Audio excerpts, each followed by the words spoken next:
Voilà, on est sur le stand Alfa Romeo en compagnie de Nicolas. Bonjour Nicolas. Bonjour Christophe. Bon alors quoi, c'est ça la nouveauté, c'est la Giulietta? Ouais, la nouveauté de l'année chez Alfa Romeo, c'est la Giulietta. Elle a été présentée en avant-première au mois de mars au Salon de Genève et elle est commercialisée depuis le début de l'été, la fin du printemps, depuis le mois de juin en France. Donc c'est la première fois qu'elle est vraiment disponible, commercialisée sur un grand salon international ici à Paris. Mais elle est sortie déjà hein? Elle est sortie, elle a été commercialisée à partir du 7 juin sur le marché français. Donc, et alors, vous êtes content, elle marche bien? Ravi. On est au-delà de nos objectifs de vente. C'est-à-dire en chiffres, en pourcentage, ça donne quoi? En chiffres, on pense qu'on va en vendre un petit peu plus de 4000 en 2010 sur une année qui ne fait que 6 ou 7 mois de commercialisation.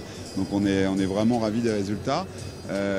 Cette année, depuis la sortie de la Giulietta, on affiche des scores de progression qui sont assez importants. Du coup, Alfa Romeo va encore être en 2010 une des plus fortes progressions du marché français grâce à cette nouveauté. Donc on est vraiment dans une dynamique.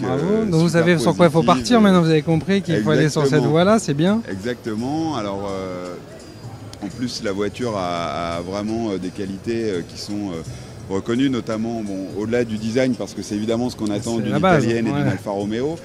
C'est une voiture qui est extrêmement sûre. Elle a eu bien entendu 5 étoiles au crash test de l'Euro NCAP, mais au-delà des 5 étoiles que beaucoup de constructeurs proposent aujourd'hui, on a le meilleur score qui a jamais été atteint par une compacte, puisqu'en moyenne on a 87 sur 100, ce qui est une excellente note. Et pardon. Et là, elle a eu combien? Elle a eu 87. Ah c'est ça, d'accord, je croyais que c'était 87. D'accord, 87 sur 100 et c'est vraiment un score exceptionnel. On a pris une grosse longueur d'avance, notamment sur le critère des systèmes de sécurité active, parce qu'elle a vraiment énormément de solutions, des directions actives, un différentiel autobloquant simulé électroniquement, le VDC qui est un ESP évolué, etc.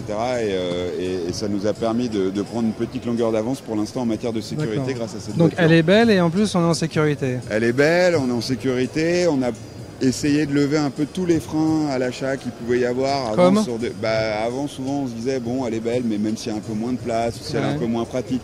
Là, on a fait une voiture extrêmement fonctionnelle, confortable, qui permet de répondre aux attentes d'une famille pour une utilisation quotidienne. Oui, parce que c'est une 5 portes point barre, hein, c'est ça. C'est une 5 portes point barre, mais avec des astuces stylistiques comme les poignées qui sont cachées dans les montants, qui fait que la voiture a un look de 3 portes toutes coupées. Donc vous n'avez pas besoin de sacrifier l'habitabilité ou la fonctionnalité à la sportivité et au design de la voiture. Et je pense que c'est pour ça qu'elle plaît et qu'on la vend aussi bien.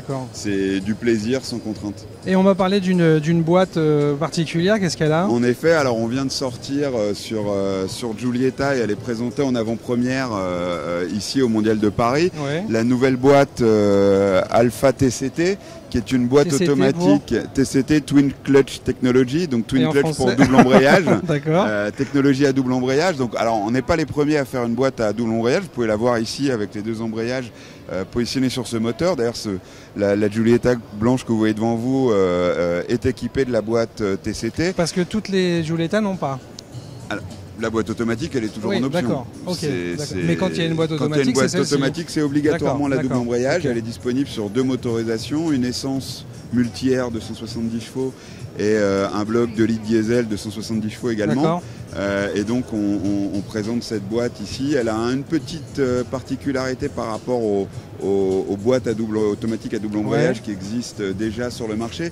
Ça vient de la F1, fonctionne avec elle fonctionne avec un carter à sec. Il y a moins de friction, sans huile, moins de friction, moins de déperdition d'énergie, donc moins de consommation et moins d'émissions de CO2. Et au lieu d'avoir, si vous voulez, des consos qui sont, alors avec les anciennes boîtes auto bien plus élevées ou avec les boîtes à double embrayage du marché identiques, nous on est beaucoup plus bas. C'est-à-dire que sur une 170 chevaux essence, en boîte mécanique on a 134 grammes de CO2, avec la boîte TCT on a 121. Donc ça va dans le sens à la fois du plaisir et de la sportivité, mais toujours en restant dans un souci de fonctionnalité, de propreté et d'économie en termes de consommation. Et techniquement, on peut dire en 2 mots, c'est quoi alors l'idée des doubles embrayages? Ça fait quoi? Alors, le double embrayage, ça permet d'avoir des passages de rapport qui sont très rapides sans avoir de déperdition entre les deux. C'est-à-dire que les 2 embrayages se relayent, donc vous n'avez pas d'à-coup et les rapports passent de manière... Donc pendant qu'on a passé la 1, il prépare déjà la 2. Exactement, et le passage se fait immédiatement. Et ça donne pas d'à-coups, du confort et beaucoup de sportivité. D'accord, bah super, on l'essaiera bientôt. Et qu'est-ce qu'il y a d'autre alors sur le stand? On présente également un nouveau moteur diesel sur la Giulietta qui va probablement représenter une grosse partie de notre mix de vente. C'est un 2 litres 140 chevaux. Aujourd'hui, sur les voitures de cette taille-là, ça nous permet d'avoir vraiment une motorisation qui est très complète, qui est suffisamment puissante pour avoir d'excellentes reprises, un plaisir de conduite assez fantastique. Et en émettant que 119 grammes de CO2 par exemple. Donc vous êtes dans le coup avec l'environnement. Alors, le positionnement d'Alfa Romeo, c'est pas l'écologie. Le positionnement d'Alfa Romeo, c'est le plaisir de conduire, la sportivité, l'agilité de nos voitures et leur design. Maintenant, on essaye de faire ça de façon intelligente, bien entendu. L'écologie, c'est une problématique de l'ensemble de la société et on essaie de s'inscrire dedans de manière cohérente avec le positionnement de la marque et de faire de la sportivité tout en ayant une notion de conscience écologique. D'ailleurs, je crois savoir, Nicolas, que l'année prochaine, il y a le moteur de...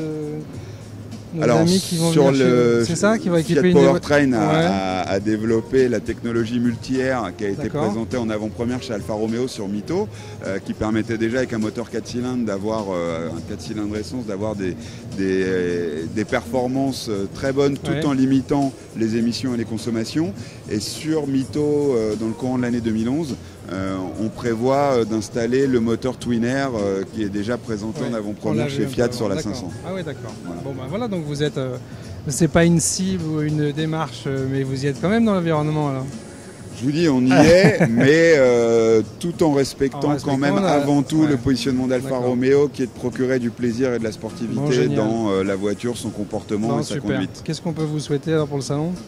Qu'il continue à marcher pour nous aussi fort que la manière dont il a démarré, parce que par rapport à il y a 2 ans, au bout de 2 jours, on est déjà à 400% de progression et on est super content.